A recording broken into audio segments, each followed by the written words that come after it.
Sempre a la història, les obres han anat pensades per l'agrupació per la qual s'anava a escriure. És molt interessant com, en funció de la situació econòmica dels estats, les orquestres són més grosses o més petites. Per exemple, cap al barroc les orquestres eren més petites, després, com més patrocinadors, mecenes més aviat, els nobles sobretot, també més diners, llavors les orquestres van anar creixent.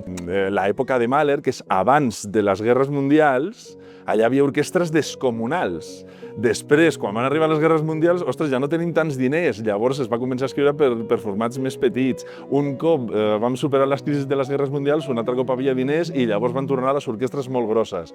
Però sempre es fa amb un objectiu. O sigui, un compositor, sobretot al segle XVIII, XVII, XIX, si escrivia era perquè esperava guanyar diners amb això.